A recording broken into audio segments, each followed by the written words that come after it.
जय श्री राम। भक्त के अधीन भगवान। कसाई की कहानी। एक कसाई था सतना। वह बहुत ईमानदार था। वो भगवान के नाम कीर्तन में मस्त रहता था।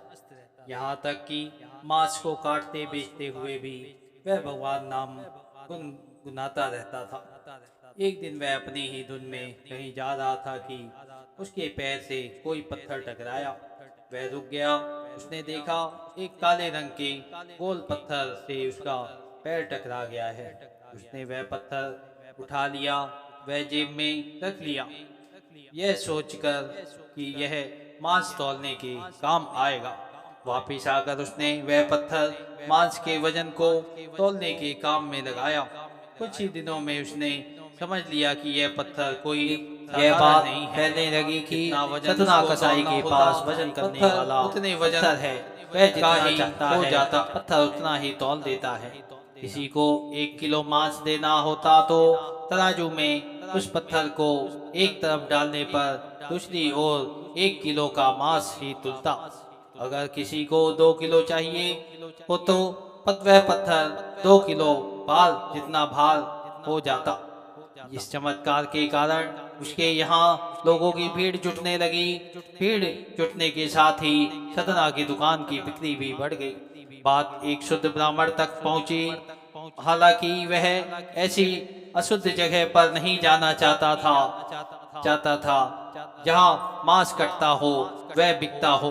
किंतु चमत्कारिक पत्थर को देखने की उत्सुकता उसे सतना की दुकान तक खींच लाई। दूर से खड़ा वह सतना कसाई को मीट तौलते देखने लगा। उसने देखा कि कैसे वह पत्थर हर प्रकार के वजन को बराबर तौल रहा था।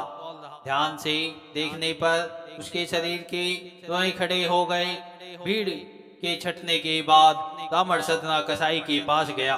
ब्राह्मण को अपने दुकान में आया देखकर सतना कसाई प्रसन्न भी हुआ और आश्चर्यचकित भी।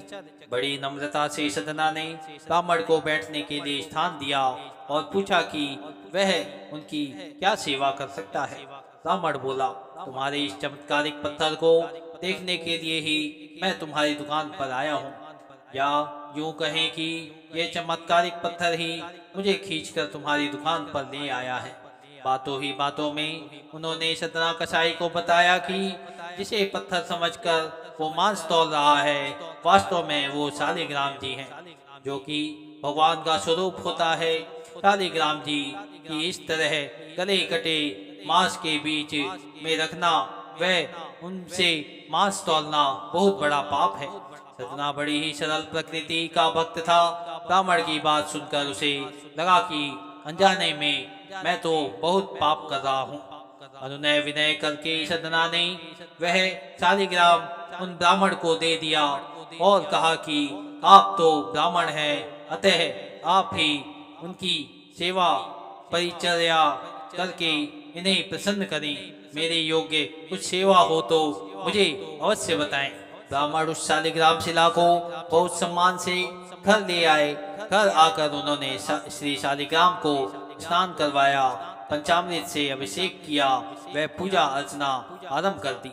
कुछ दिन ही बीते थे कि उन ब्राह्मण के स्वप्न में श्री शालिग्राम जी आए।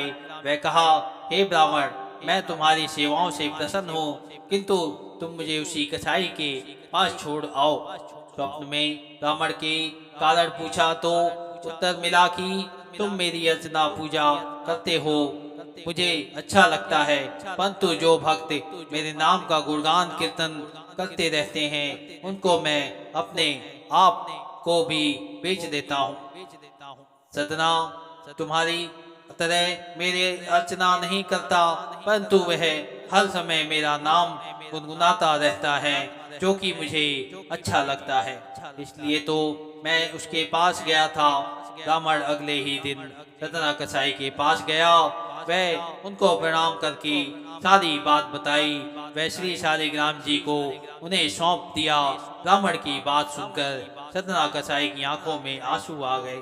मन ही मन उन्होंने मांस बेचने खरीदने के कार्य को तिलांजलि देने की सोची और निश्चय किया कि यदि मेरे ठाकुर को कीर्तन पसंद है तो मैं अधिक से अधिक समय नाम कीर्तन ही करूंगा।